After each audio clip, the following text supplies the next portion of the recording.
Ela gostava somente de pedir, pedia e engordava.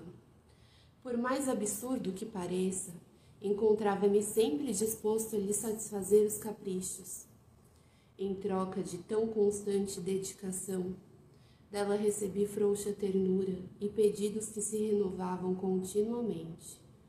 Não os retive todos na memória, preocupado em acompanhar o crescimento do seu corpo, se avolumando à medida que se ampliava sua ambição, quase da mesma idade. Fomos companheiros inseparáveis na meninice, namorados, noivos, e um dia nos casamos.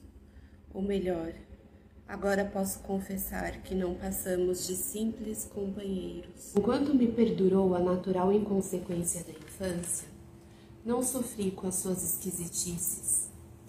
Ela era uma menina franzina e não fazia mal que adquirisse formas mais amplas.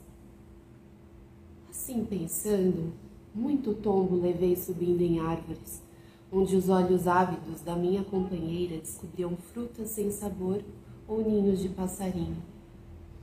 Apanhei também algumas surras de meninos, aos quais eram obrigado a agredir unicamente para realizar um desejo dela. E se retornasse com o rosto ferido, maior se lhe tornava o contentamento.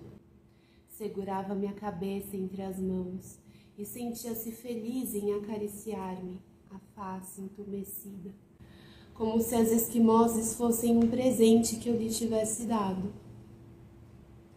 Às vezes relutava em aquecer as suas exigências, vendo-a engordar incessantemente. Entretanto, não durava muito a minha indecisão. Vencia-me a insistência do seu olhar, que transformava os mais insignificantes pedidos numa ordem formal. Que ternura lhe vinha aos olhos, que ar convincente dela ao me fazer tão extravagantes solicitações. Houve tempo, Senhor, em que eu me fiz duro e ameacei abandoná-la ao primeiro pedido que recebesse. Até certo ponto, minha advertência produziu o efeito desejado. Ela se refugiou num mutismo agressivo e recusava-se a comer ou conversar comigo. Fugiu à minha presença, escondendo-se no quintal e contaminava o ambiente com uma tristeza que me angustiava. Definhava-lhe o corpo, enquanto lhe crescia assustadoramente o ventre. Desconfiado de que a ausência de pedidos de minha mulher poderia favorecer o aparecimento de uma nova espécie de fenômeno, apavorei-me. O médico me tranquilizou. Aquela barriga imensa prenunciava apenas um filho. Ingênuas esperanças fizeram-me acreditar. No nascimento da criança, eliminasse de vez as estranhas manias dela, e suspeitando que a sua magreza e palidez fossem prenúncio de grave moléstia, tive medo de que, adoecendo, lhe morresse o filho no ventre. Antes que tal acontecesse, lhe implorei que pedisse algo. Ela pediu um oceano. Não fiz nenhuma objeção e embarquei no mesmo dia, iniciando longa viagem ao litoral. Mas frente ao mar, atemorizei-me com o seu tamanho. Tive receio de que a minha esposa viesse a engordar em proporção ao pedido. Momentaneamente despreocupei-me da exagerada gordura dela. As minhas apreensões voltavam-se agora para o seu ventre a dilatar-se de forma assustadora. A tal extremo se dilatou que, apesar da compacta massa de banha que lhe cobria o corpo, ela ficava escondida por trás da colossal barriga. Receoso de que dali saísse um gigante, imaginava como seria terrível viver ao lado de uma mulher gordíssima e um filho monstruoso, que poderia ainda herdar da mãe a obsessão de pedir as coisas. Para meu desapontamento, nasceu um ser raquítico e feio, pesando 1 quilo. Desde os primeiros instantes ela o repeliu, não por ser miúdo e disforme, mas apenas por não ter encomendado, A insensibilidade da mãe, indiferente ao pranto e à fome do menino, obrigou-me a criá-lo no colo. Enquanto ele chorava por alimento, ela se negava a entregar-lhe os seios volumosos e cheios de leite. Quando ela se cansou da água do mar, pediu-me um baobá, plantado no terreno ao lado do nosso. De madrugada, após certificar-me de que o garoto dormia tranquilamente, pulei o muro divisório com o quintal do vizinho e arranquei um galho de baobá. Ao regressar à casa, não esperei que amanhecesse para entregar o presente à minha mulher. Acordei-a, chamando baixinho pelo seu nome. Abriu os olhos sorridente, adivinhando o motivo por que fora acordada. Onde está? Aqui. E lhe exibi a mão que trazia oculta nas costas. Idiota! Idiota! No meu rosto. Não lhe pedi um galho. E virou para o canto, sem me dar tempo de explicar que o baobá era demasiado frondoso, medindo cerca de 10 metros de altura. Dias depois, como o dono do imóvel recusasse vender a árvore separadamente, tive que adquirir toda a propriedade por preço exorbitante. Contratei o serviço de alguns homens que, munidos de picaretas e de um guindaste, arrancaram o baobá do solo e o estenderam ao chão. Feliz e saltitante, lembrando uma colegial, ela passava as horas passeando sobre o grosso tronco. Nele também desenhava figuras, escrevia nomes. Encontrei o meu debaixo de um coração. O único gesto de carinho que dela recebi. Alheia à gratidão com que eu recebera sua lembrança, assistiu ao murchar das folhas e, ao ver seco o baobá, desinteressou-se dele. Estava terrivelmente gorda. Tentei afastá-la da obsessão, levando-a ao cinema, aos campos de futebol. O menino tinha de ser carregado nos braços, pois anos após o seu nascimento continuava do mesmo tamanho, raquítico, sem crescer uma polegada. A primeira ideia que lhe ocorria nessas ocasiões era pedir a máquina de projeção ou a bola, com a qual se entretinham os jogadores. Fazia-me interromper, sob protesto dos assistentes, a sessão ou a partida, a fim de lhe satisfazer a vontade. Muito tarde verifiquei a inutilidade dos meus esforços para modificar o comportamento dela. Jamais compreendi o meu amor e engordaria sempre.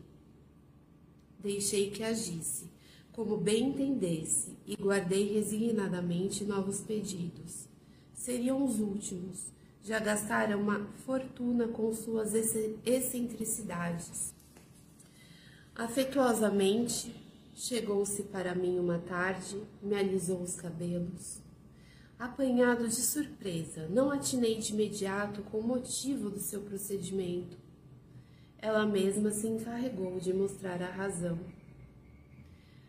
Seria tão feliz se eu possuísse um navio. Mas ficaremos pobres, querida. Não teremos com que comprar alimentos e o garoto morrerá de fome. Não importa o garoto, teremos um navio, que é a coisa mais bonita do mundo. Irritado, não pude achar graças nas suas palavras. Como poderia saber da beleza de um navio se nunca tinha visto um e se conhecia o mar somente através de uma garrafa? Contive a raiva e novamente embarquei para o litoral. Dentre os transatlânticos ancorados no porto, escolhi o maior. Mandei que o desmontassem e o fiz transportar à nossa cidade. Eu voltava desolado.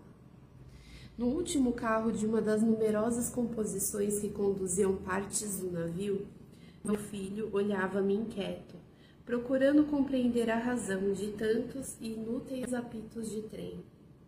Ela, avisada por telegrama, esperava-nos na estação. Recebeu-nos alegremente e até dirigiu um gracejo ao pequeno. Numa área extensa, formada por vários lotes, ela acompanhou os menores detalhes da montagem da nave. Eu permanecia sentado no chão, aborrecido e triste. Ora olhava o menino que talvez nunca chegasse a caminhar com as suas perninhas.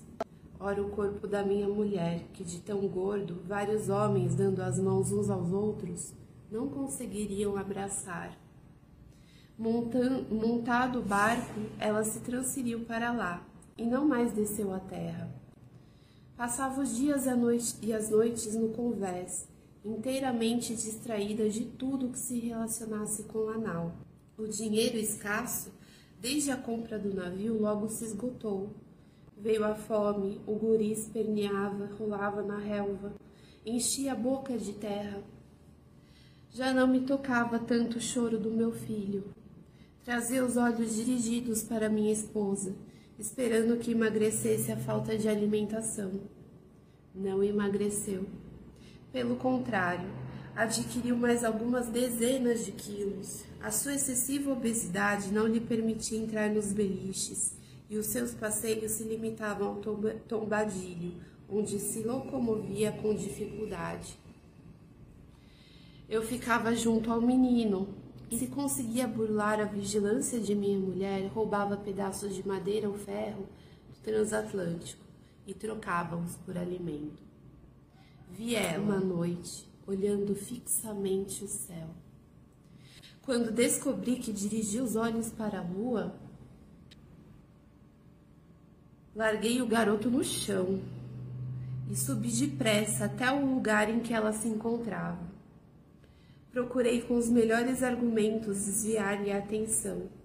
Em seguida, percebendo a inutilidade das minhas palavras, tentei puxá-la pelos braços. Também não adiantou.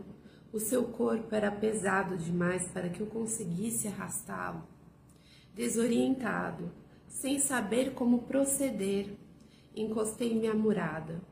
Não lhe vira antes tão grave o rosto, tão fixo o olhar. Aquele seria o derradeiro pedido. Esperei que o fizesse. Ninguém mais a conteria. Mas ao cabo de alguns minutos, respirei aliviado.